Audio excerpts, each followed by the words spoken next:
Hey, Rolando. What's up, Nicole? Do you know what time of the year it is? It is September, which means back to school month, fall It TV does. season, Yes. and what else? What else is usually September? That means, we're about to enter the spooky season, Halloween, my favorite time of year. I just did like Oh, a really? survey and It's I was not just, Christmas? no, I prefer Halloween and Thanksgiving to Christmas, to be honest.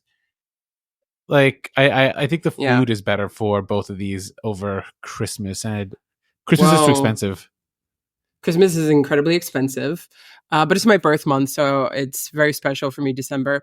Thanksgiving's the best, but I can't agree that food wise is better for Halloween than Christmas because I don't I mean, now associate any food with there's Halloween. yes outside of pumpkin, right? But the Pumpkin, yeah. but I'm a I pumpkin was count girl. because I count Halloween and Thanksgiving to be closer related than Christmas and Thanksgiving, only because like they Wow. tend to fall more so in the fall.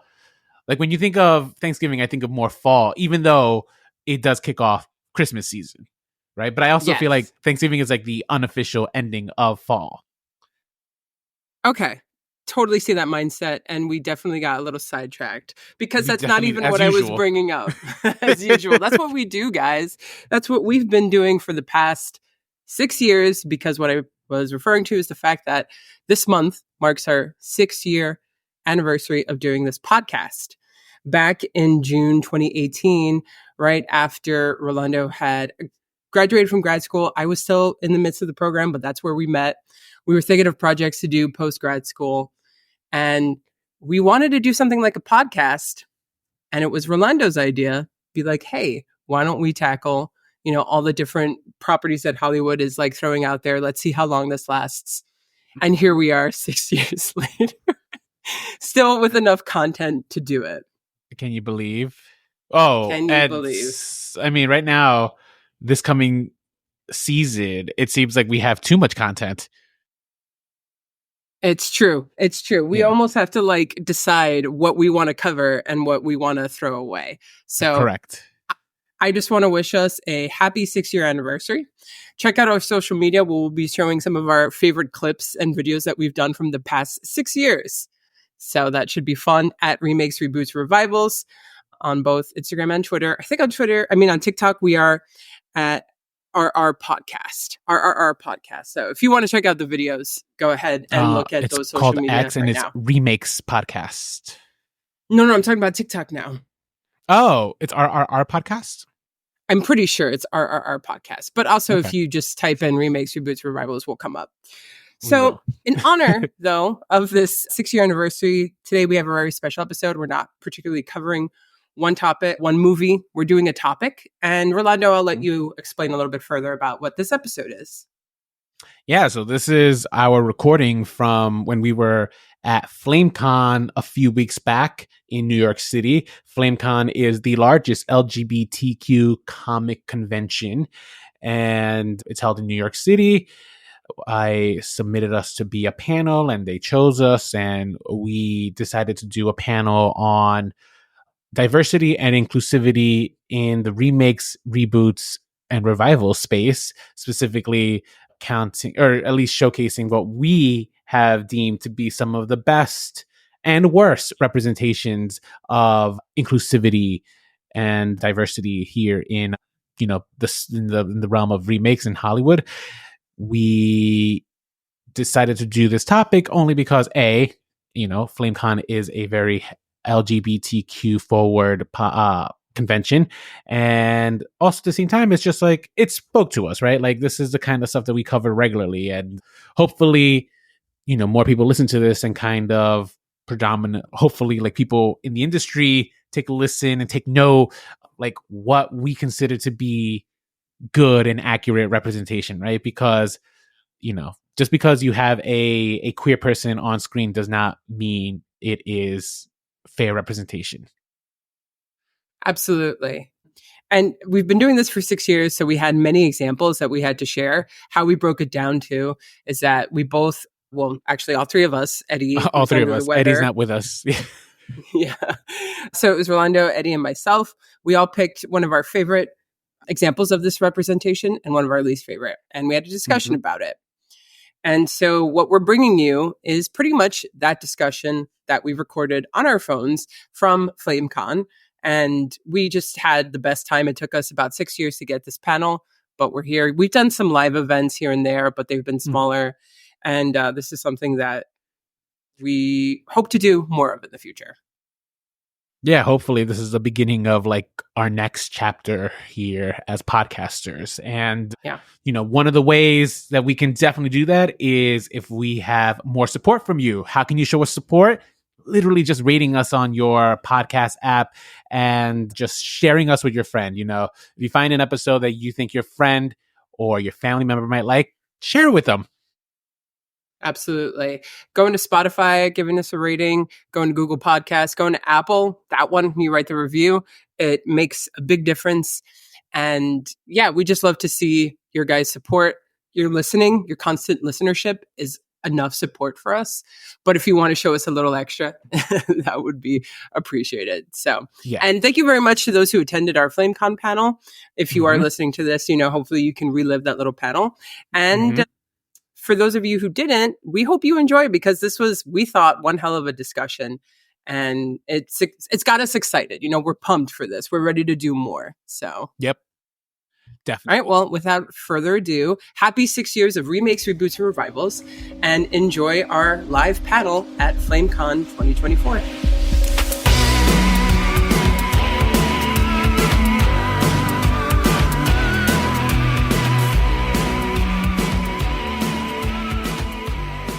Me and Nicole, we actually studied like media and film, and we tend to be way harsher when it comes to like critiquing media.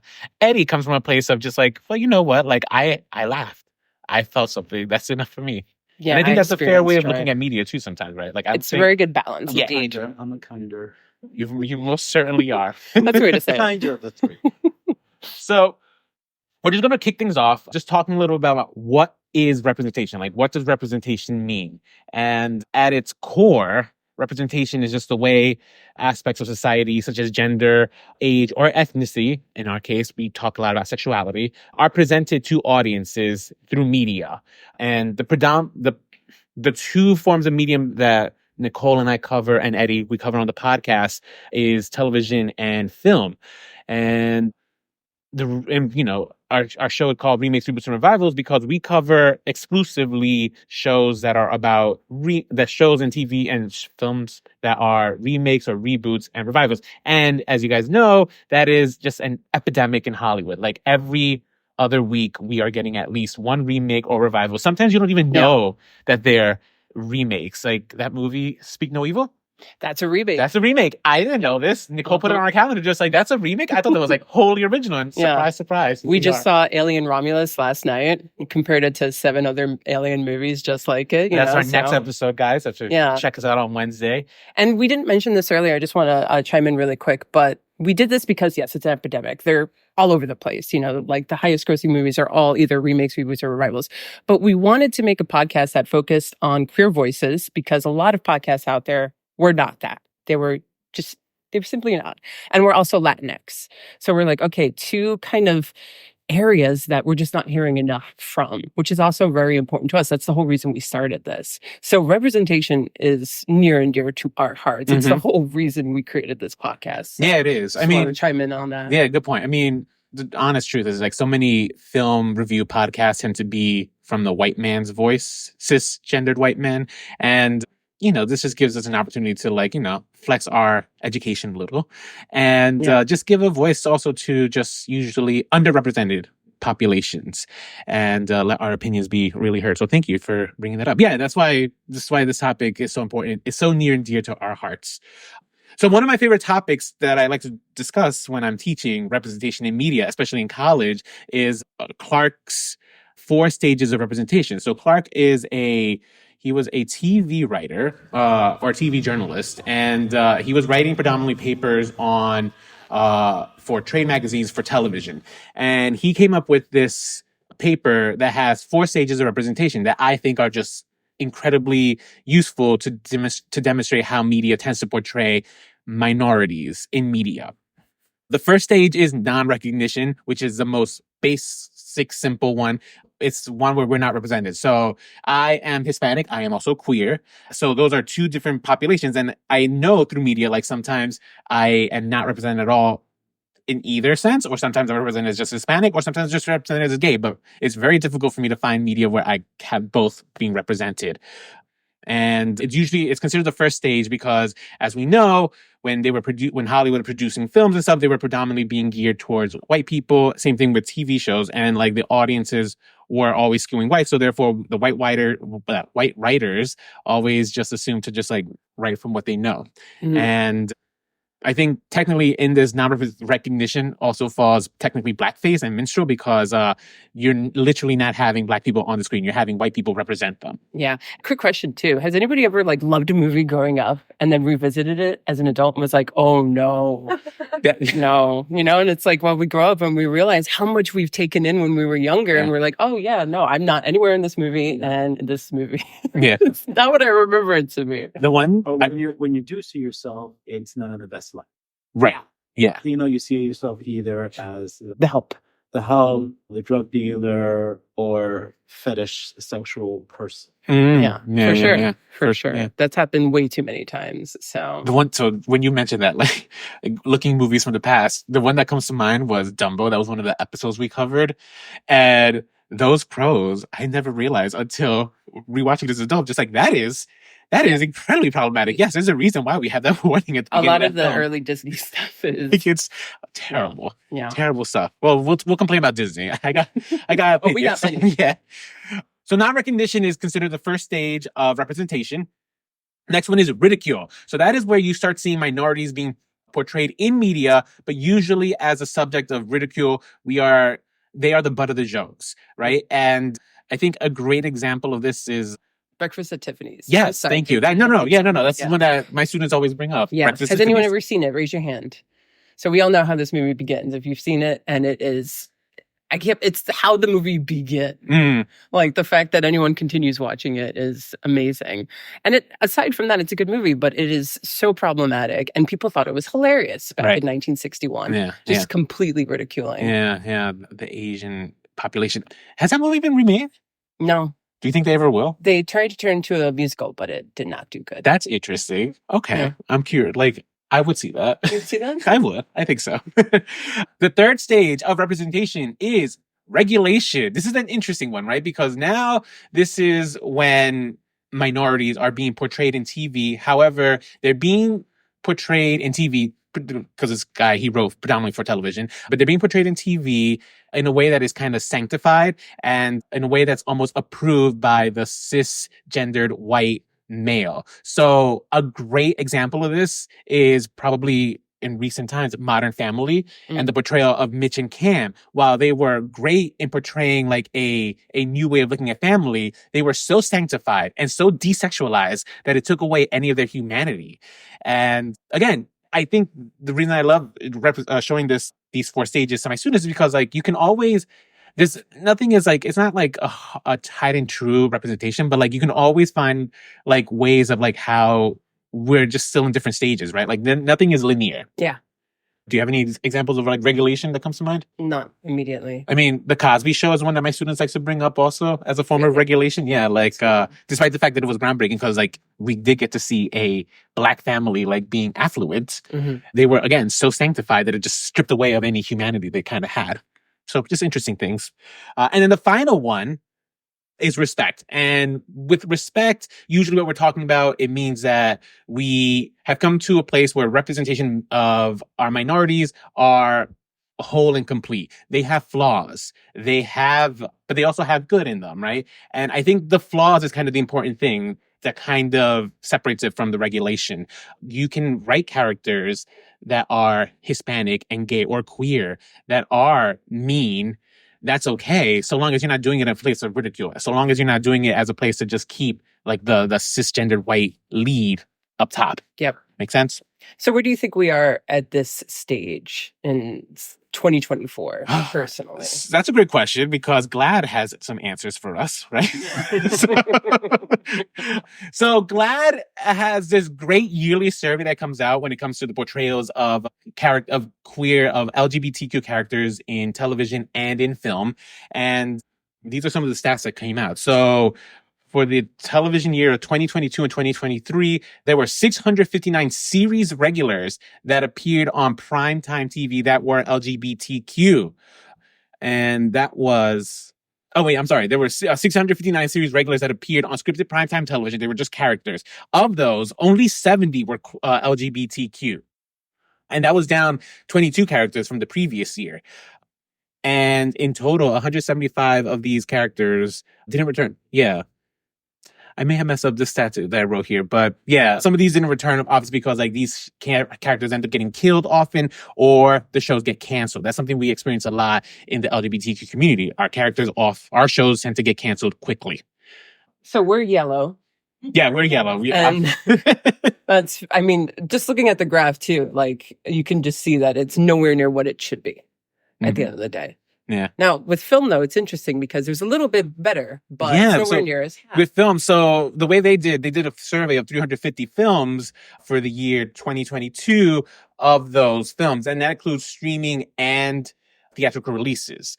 Of those 350, 100 had LGBT characters in it, and that accounts for 28.5%, which is a bigger jump. And actually, interestingly enough, that was actually the highest number that GLAAD had ever recorded. So this was actually a record for them. 28% is still a small amount. Yeah.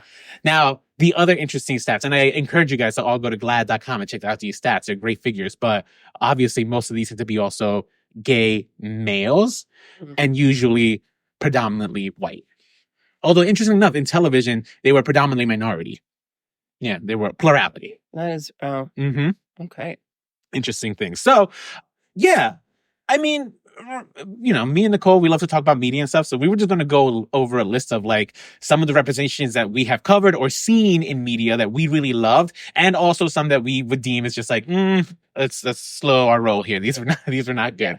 And I think the reason we wanted to do this was because, as we mentioned, remakes and reboots and revivals are just such a prevalent thing in Hollywood that of these, let's be real, like of this like figure of like 350 movies, like I have to assume most of those were, I'm sorry, I'm messing up this presentation. Most of these were likely a remake or a revival of some sorts. Like I said earlier, everything gets remade, And in the beginning when we started it, we kind of were like, remaking this movie, remaking that movie. I remember when West Side Story was announced and we were like, why remake classic? And then we saw it and we were like, this needed to happen. Yes, this was actually really important. Sometimes the white man surprises us, right? And in this case, Steven Spielberg, like he delivered. He made some great creative decisions that just like kind of changed the movie in a better way. And I think we're talking about representation within remakes, reboots, and revivals because it's everywhere, it's epidemic, but we're realizing actually a lot of things kind of do need a new voice or a new touch or a new glance looked at them. And, we do have this kind of very protective feeling of the media that we've grown up in and we've loved, and we are hesitant sometimes to see things changed, but change is important. And there are the first ones we're going to talk about, we think are actually some of the most necessary ones that did happen in terms of representation because of the fact that we're like, we never had this before and now we have it. Yeah. So. Yeah, that was one of the things we noticed like when we started the podcast was that Hollywood often does try to do like a gender swap of a character or introducing like, a random queer character sometimes, right? But they don't do anything with it. Yeah. And sometimes that's just more frustrating than just seeing ourselves being portrayed. It's just like, do something with this character. Don't just give off a check mark. Do you remember the movie that kind of inspired the podcast in the beginning? It was our third episode. I don't remember. It was Ghostbusters. Was it Ghostbusters? Yeah. When they did the all women one. And there was such an outrage when that came out, simply because they were women. And we were like, why are people so upset about this? Because we saw it. It was fine. Not a bad movie at all. Kristen Wiig, Melissa McCarthy, like, hello, that's hilarious. It was a fraud film. But it didn't deserve the hate. Yes, and that's the other thing, right? That's the thing. Why is this considered to be such a masterpiece? And like people are like, it's the greatest comedy film of all time. And why is this deemed to be trash? No. Like Ghostbusters, as much of a classic as it is, it's a fine movie. West Side Story, though, I would argue, is just like that one I can be very protective about. And then again, when I got surprised here, just like, okay, this made sense. This was, But these aren't our picks. These are our picks. These are just some of the examples. Let's get into it. Let's go right into it. So we're going to kick things off with Nicole. Okay. Mine is a TV show that I loved, and I hope you have seen it. Has anyone seen the Amazon A League of Their Own? Yeah, All raise right, your we hand got if some you did. people. We got, okay, so about half of you. All right, so hopefully those of you who have it, I can convince you as to why you should check this out. Now, who's seen the original film? And are we all fans of it?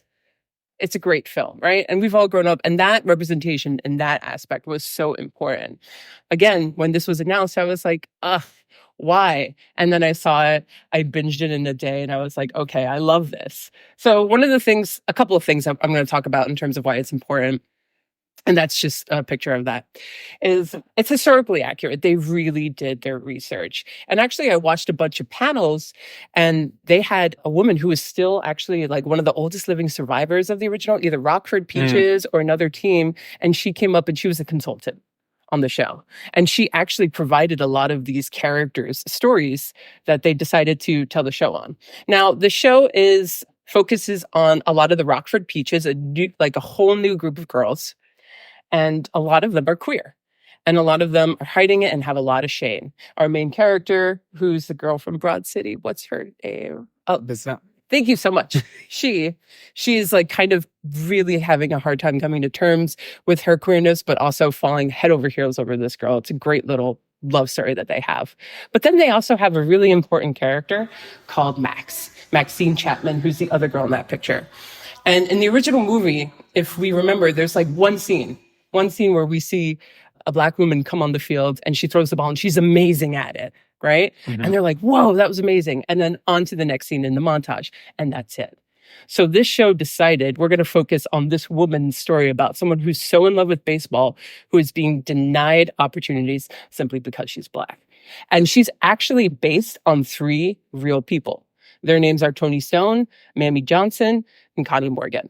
So they did a lot of research. This isn't just like, they're like, oh, let's just make it, whatever. Like, no, they wanted to actually tell real stories, because we also have this terrible mentality in our society now that all of a sudden, like, queer people are new. They didn't exist in the 30s, right? Like, all of a sudden they're everywhere and it's too much. It's like, no, we've always been here. We've just never had the platform and the acceptance before. So that to me is so important.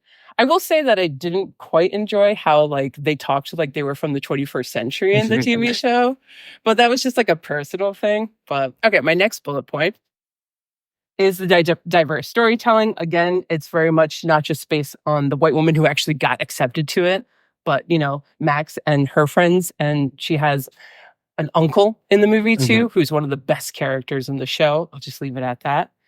And many shades of the community. It actually realizes where the story is here. I guess it's fair. You're not spoiling things for half the audience here. Sorry. Hopefully I'm convincing you, but it got canceled, right? It was such a great show too that like for someone like me to see this kind of representation that was historically accurate and that was like recognizing all the different stories that needed to be told, I was shocked that it got canceled.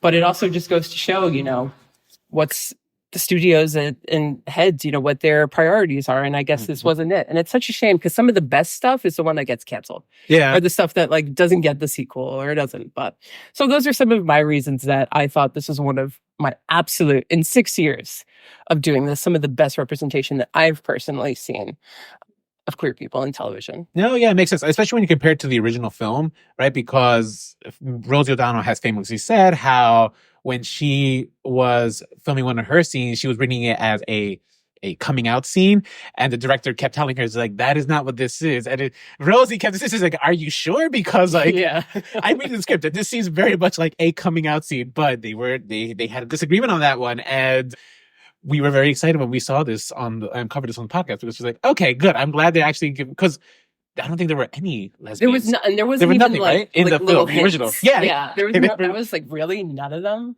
Okay. So, narration, right? Like so we go from non-existent to straight up. I can argue this one's probably more respectful. Oh, absolutely. Yeah. Yeah, pretty. Yeah, so there you go. 2 giant leaps for the stage on that one. Cool. Anything else? Eddie, any thoughts? Did you like A League Their Own? Okay. I couldn't appreciate it as much as you. Yeah, that's fair. Yeah. Yeah. Just say that. And we'll leave it at that. Hopefully, though, you get it. Go revisit it or go check it out. It's really good. Let's see. All right, so I think I'm up next. And my pick is actually going to be a show that's currently running. I haven't seen second season yet because I don't have AMC Plus, but it'll stream somewhere. But I picked Interview with a Vampire. And I think the main reason I picked this show, it came out in 2022. Showrunner is, it's in my notes here, Roland Jones, similar to Rolando, but anyway. I actually did very much enjoy the show, mostly for the fact that they decided to just go straight up gay as hell with this. Like we argued about this on the podcast, right? Like, should the subtext have been just turned into straight up overt text? And I argued, yes, it should have. Like, if you guys, did anyone here see the original film, the first one? Okay. Did you guys at all think that Lestat and Louis were raised like gay and raising this child together? Like, they were two homosexual fathers. It was my read, even at a young age. So I was so glad when the TV show, well, I didn't know when the TV show was announced that they were just going to go veer straight into the homoeroticism of it all, or just homosexuality of it all. And me and Eddie were just so surprised. And this is a show that we devoured quickly. Like, we binged this one because of how expressively gay it was. I just really love that aspect of it. And I think it was just such an interesting thing to watch, especially when you compare it to the film version of it.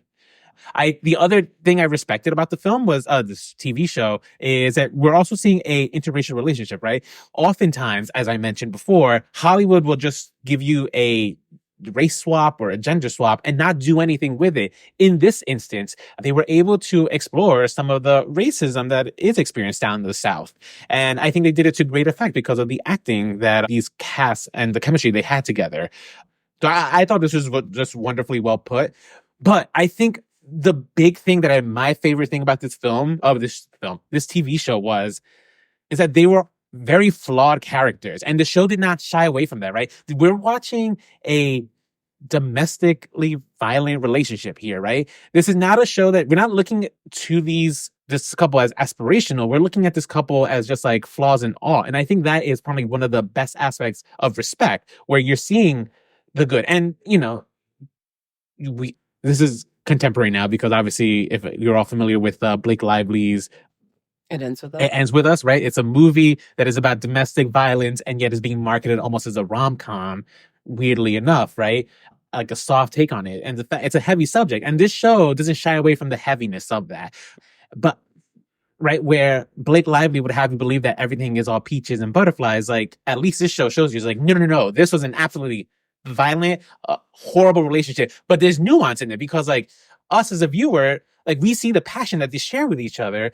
And as much as we know, like, violence is wrong, that's the thing with, like, domestic violence, right? Like, it's nuance. It's a personal thing that, like, and that only the person going through it really knows what's happening. So I thought it was, like, an interesting take to see, especially when it came to, like, queer characters. It's not something that I had seen before. I haven't seen, as far as I know, I think there's anything like domestic violence when it came to like gay relationships. That's something that I've seen quite a lot of. So. Oh, you've seen some? I've seen some. Okay, interesting. I do think that I've yet to. But Eddie, what were your thoughts? Because you also like this with me. Oh yeah, I liked it a lot because I love the original and I read the book too. So I did not read the book. Yeah, I did. So I immersed into this story, but there is like those elements too. We talk about like domestic violence, which was very like that was crazy, to witness that and to see the intensity of that, and also the power difference between the two characters too. Which is also incredibly indicative of like domestic violence, right? There's always a power imbalance, yeah. Yeah. So that was interesting, even though it's portrayed as, kind of like, vampire folklore element, but there is that one is white, one is black. There is this, I have either more education or I have more status than you, more money, and placing that in that relationship. Yeah. For control. Yeah.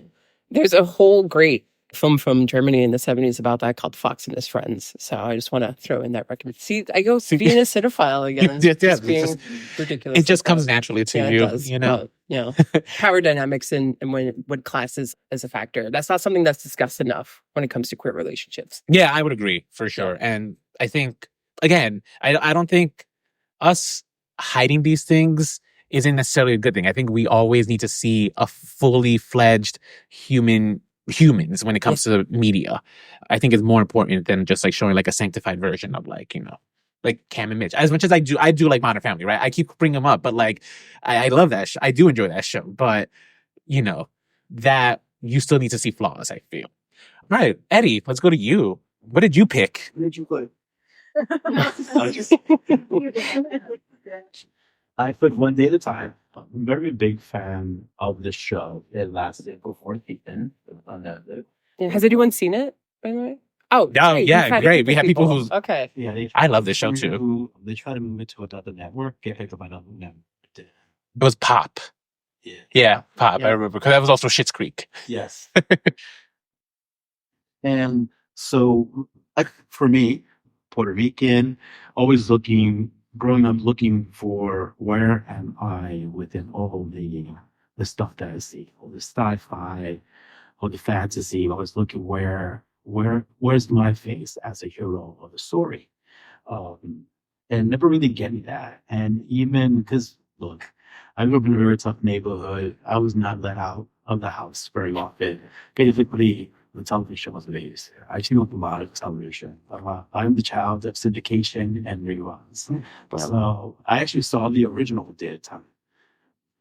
But for me to finally see a show, I saw myself and I saw my family too, like a generation. This is a 3-generational household, Cuban American family.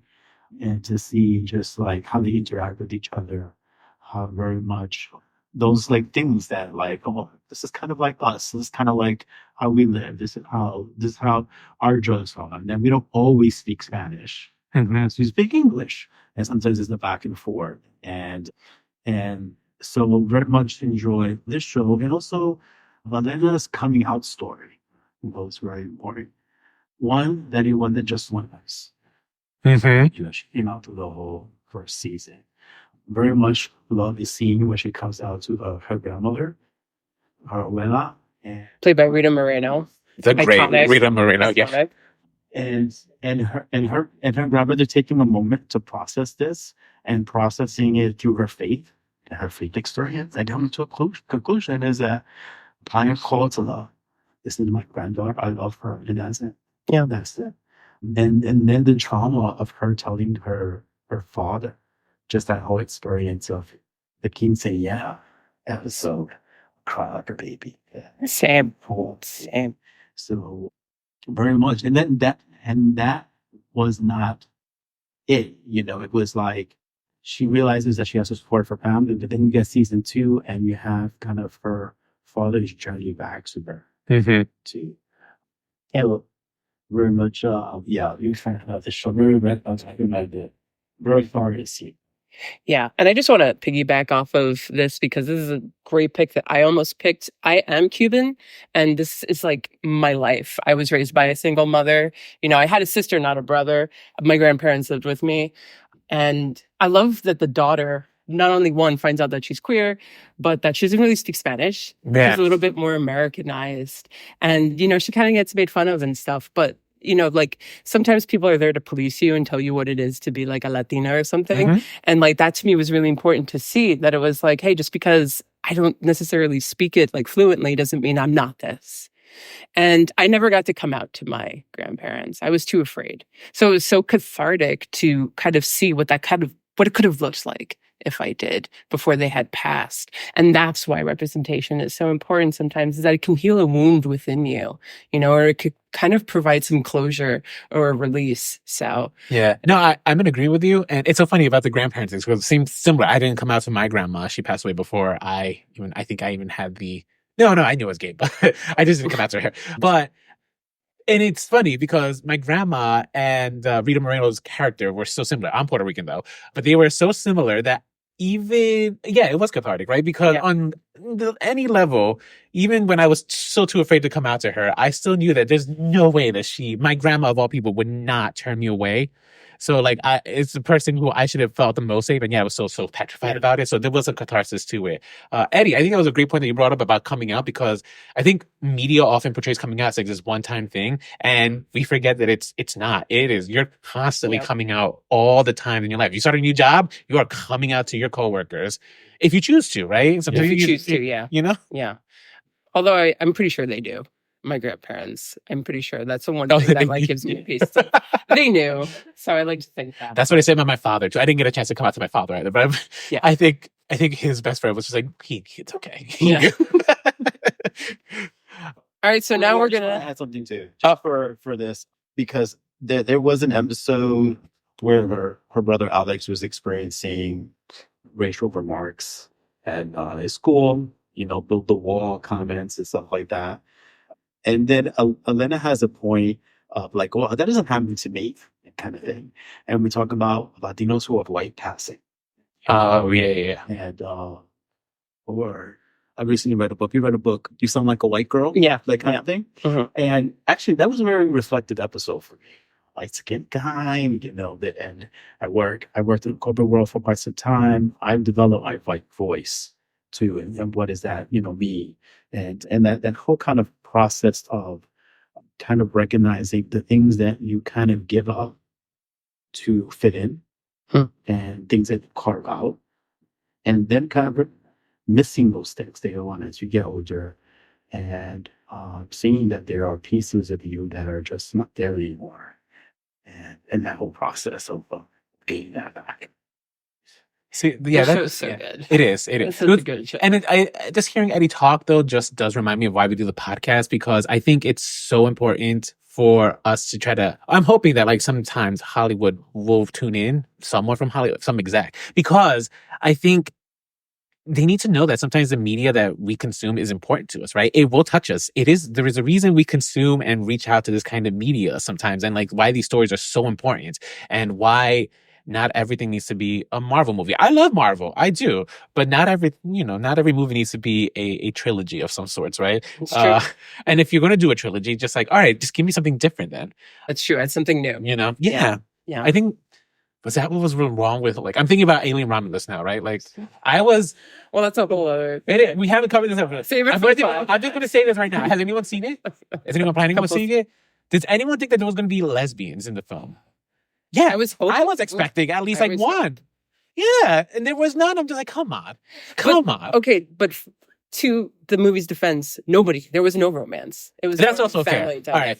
So now I'll take that. Let's not get into spoilers here. Yeah, let's not. So let's get into some of our least favorite ones. And I apologize if this is something that you are a fan of, but in some ways, the things that we're going to talk about just didn't necessarily work for me in terms of at least representation. We definitely have at least one very controversial pick here, and I think we're going to kick off with this. Yeah, I think we're going to kick off with it. I apologize, but my pick is Wednesday. What? The Netflix series. Who saw it? Yeah. Okay. That's a lot of hands there. Okay, so I also just think Tim Burton should call it quits at this point. I don't know if Beetlejuice is going to be any good. You scared me enough. Like I've heard your arguments on this one, and I'm just like, you know what? I think you're right. Yeah, I think he's just giving into what people expect from him, because he didn't direct the original Addams Family. So why was he penned to do this movie? Like, just because it's somewhat gothic, or just I had this because you told me that at the podcast, right? Obviously I had to do research in it, but you told me beforehand, and I was just like, no way, that's not true. Tim Burton did do Addams Family, and I was just like, oh, he did not. Nope. No, but he also didn't do Night Before Christmas that he gets all the credit for. He was just producing. But it was his idea. That's different. Was that his idea? That's different. Oh, yeah, he didn't direct it. I'm talking out my ass, guys. I'm sorry. Okay. So reasons that I didn't like Wednesday. It's my big one: queer baiting. Mm-hmm. If you don't know what queer baiting is essentially, it's a type of marketing when media is marketed towards like the LGBTIQ plus, and they want to profit off of our engagement, but then they fail to deliver on promises, right? So I think that this is a huge victim of that because of the relationship between Wednesday and her roommate, Enid.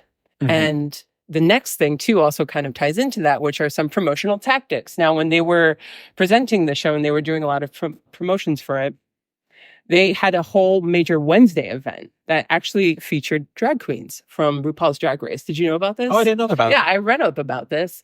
And they wanted to like pretty much launch the series with all of these very like queer-based events. And they were like saying the opposite track storyline is what we needed. These are things that they tweeted about the show. A lot of them with Wednesday and Enid in it. Mm-hmm. So they pretty much like set it up that these two were going to be together in a relationship. Yeah. Lo and behold, we all watch the show and that's not what happens. Right. And in fact, she goes after two guys. Two white guys. Yes. Yeah. I didn't want to say that. I'm sorry, but I was very disappointed not only in the way that the show turned out, but the way that it was queerbaiting me. Essentially, I truly do feel like that, and we see this happen a lot of times. Can you think of another like prominent example of queerbaiting? Well, my students, Sherlock Holmes. Yeah, Yeah, I'm gonna say that's Teen Wolf. That's the only one that my students bring over. Teen Wolf and Supernatural. Yeah, Supernatural are the is ones another that, big one. I have yet to see those, but I know I am fully aware of the Castile drama in Supernatural, right? Especially how it ended, right? Which was just like the angel telling him, "I love you," and then he's no response to the other. Well, the show ended like that a while ago.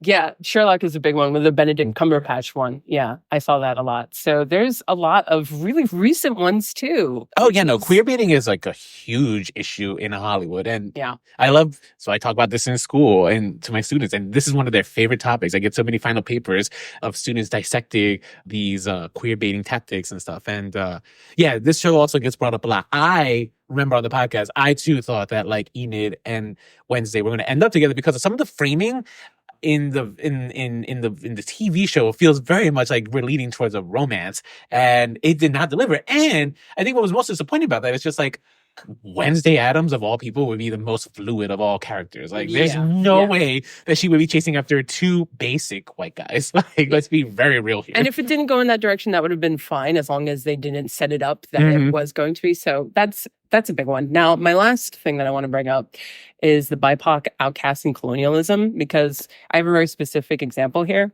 In episode 1, Wednesday's being shown around the school by Enid, and Enid says, quote, "Nevermore was founded in 1791 to educate people like us, outcasts, freaks, monsters. Fill in your favorite marginalized group here," end quote. And I find that to be very cringeworthy because marginalization is not something you choose. It's not like this, like it's a badge of honor if you've actually experienced it. It's not something that you can just enter into. And it's also, at the end of the day, it feels a little weird having a white character call herself that. So it just feels very tone deaf to me at the end of the day.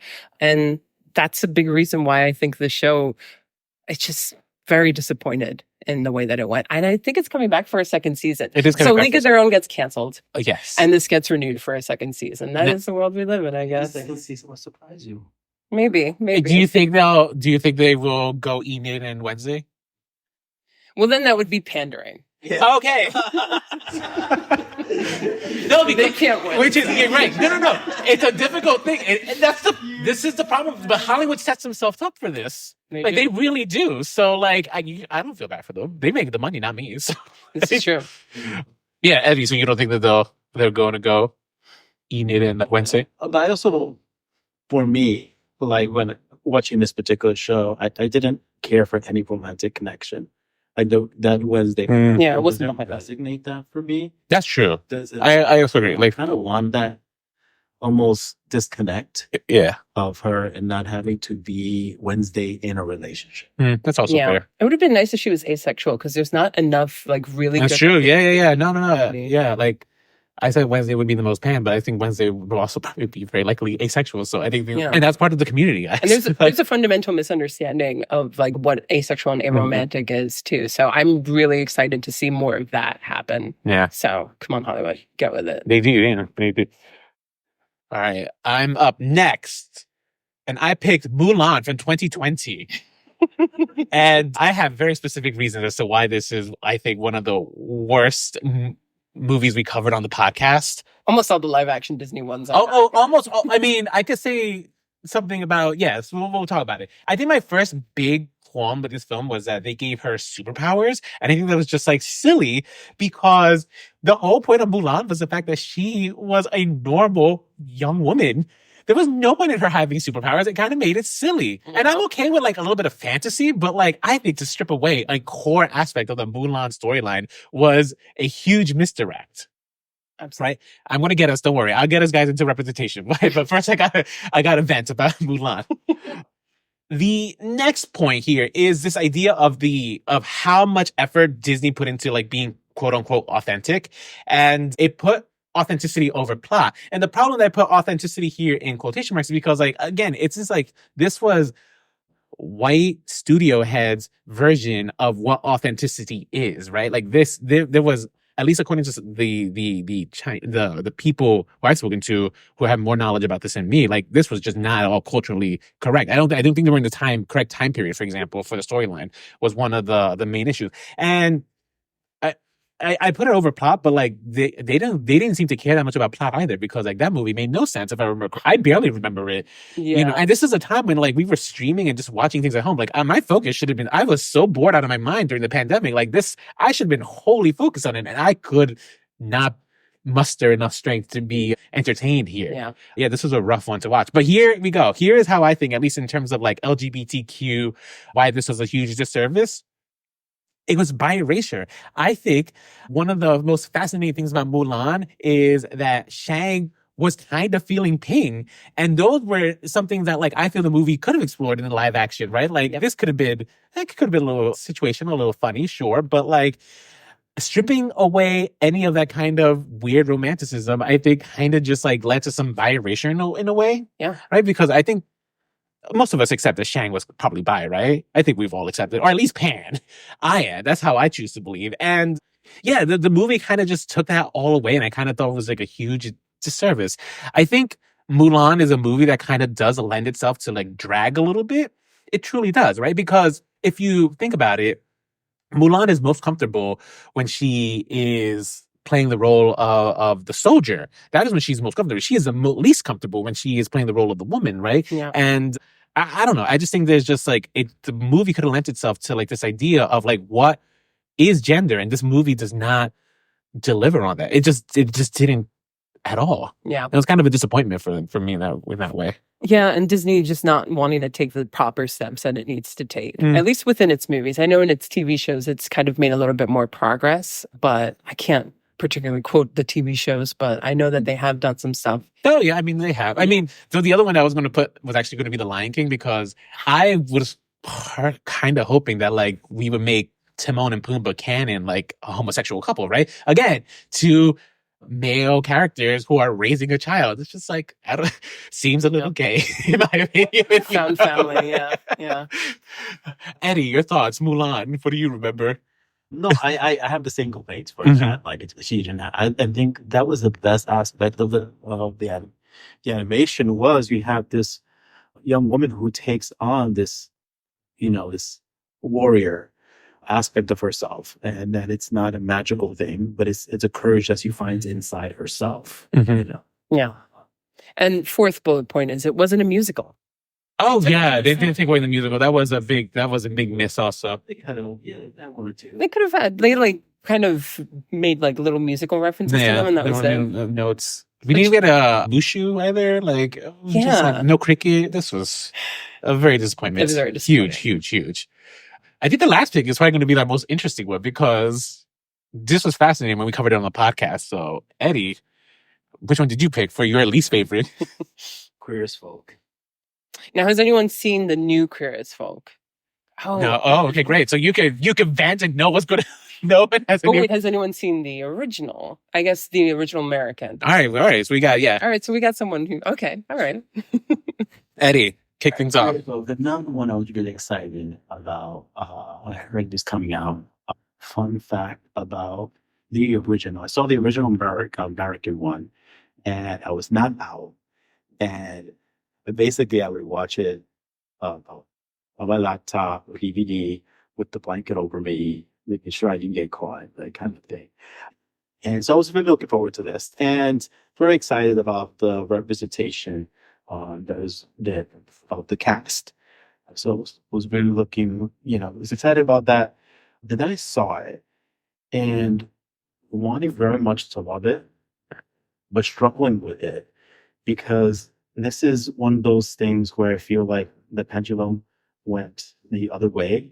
When the American version, the original American version of Queer as Folk had an all white cast, and here you did have diversity, but then it was kind of like saturated with representation to a point where all the stories, all the episodes seemed jam packed and no time to process the experience of each of the characters. So everything was just everyone had every problem that you could imagine about what it is to be whatever, Latino, Black, disabled, and it was just kind of all jam packed. There was kind of no room for you as the viewer to breathe with the character's story. Yeah, I hated that so much. I hated that really bad. And even the one of the main characters, Magnus, I couldn't think of any other problem we were going to give this kid. This kid had all the problems. It almost not fair. He had all the problems. It didn't matter.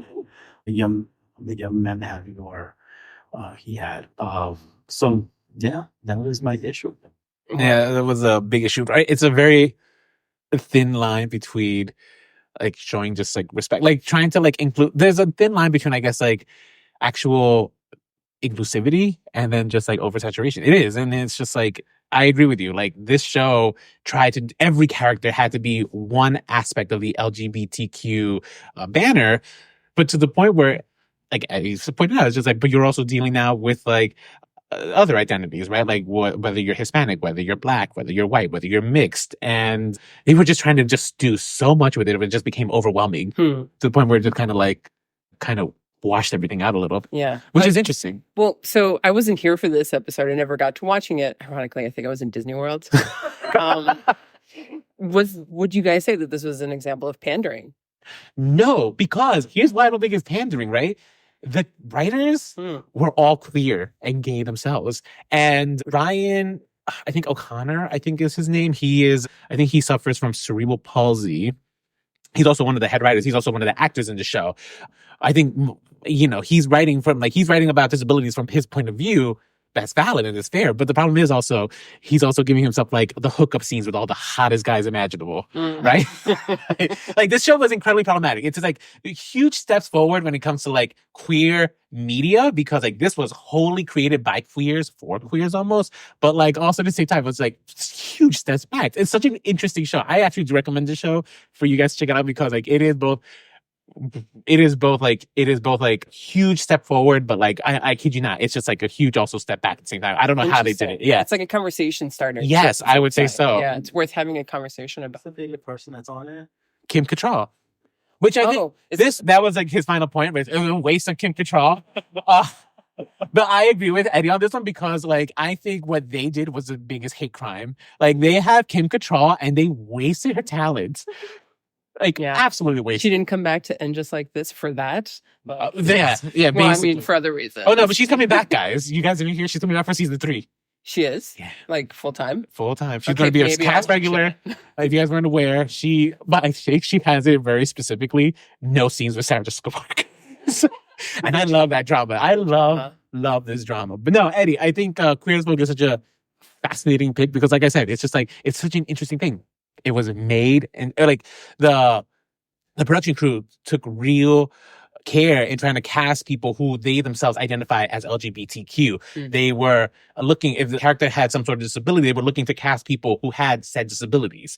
And somehow, some way, it was still a miss, right? And I think that's fascinating, because I think that's fair. I think we as a community should be able to call out our own media that just doesn't live up to what we were expecting of it. Absolutely. Yeah. But yeah, anything else you want to add? I didn't mean to hijack you. I tend to, hijack conversation. All right, great. So those were our picks in terms of like representation in remakes and reboots and revivals. I wanted to open this up to you guys, because we do have some giveaways. If you guys have any of your own examples, they don't have to be remakes or reboots. Just think of anything in Hollywood that like really has just driven you crazy as of late. That was just either horrible representation or great representation, right? We take the positive. We'd love to hear it. Yeah, let us know. We will and then whichever we deem by the end of the panel is our 3 favorite, we will give out mugs. branded mug so you guys can remember us. So does anybody raise hand? Anybody have anything they want to share? Yes. Yeah, you can come up to the microphone. Yes. I'm a big horror person, Mm-hmm. so they slash them. Okay, yeah. Okay, yeah. We didn't give... Talk about hate. Feel like having a room full of queer people at conversion camp singing Pink like this was 2009 is not the best representation that we could come up with in 2022. But Jason, the guy for Blumhouse, he essentially like saw this story and wanted to make it, and he couldn't get anyone queer to do it, so he hired another straight white man to do it. That tends to happen in Hollywood. But the thing is that, and I feel like with a lot of modern movies with representation, is that you have so much diversity in terms of ethnicity and nationality. So it's so great to see that, but then it's sort of like juxtaposed with an awful representation of their sexual or gender identity. Yeah. That's my example. Oh, yeah, no, that's a great example. Yeah. Have you seen the film? No, I am not. I've heard of it. I've been told not to. Oh, is that- But, you bring up a great point. It's so important who's in the writer's room, right? It's so important who's at the help of this, who's producing this. So we got a 5 minute mark. that like right there, like you couldn't find anyone actually in the community who wanted to tell this story. And he decided that it was worthwhile telling it from someone who didn't understand. Which should be the red flag. Which should be, yeah. It's just like, if you're not getting anyone to help you tell the story, maybe it's not a story worth telling. Or wait until they're ready to tell the story, right? Because there is something... The story plot takes place in a conversion camp, right? There is something interesting, and you could make an interesting horror film about this. I don't think it should be from the perspective of the white man. You know what I mean? Like, Maybe I not think Blumhouse. Yeah. Well, yeah, I don't have Blumhouse money, so that's the problem. That's true. Anyone else have any example? Yeah, come up. Anyone go there first. Okay. Can't say this if this is absolutely perfect representation. I do like the Netflix show Hollywood, if for no other reason. Justice for Anime Wong. If anyone's grandma made them sit through the good earth.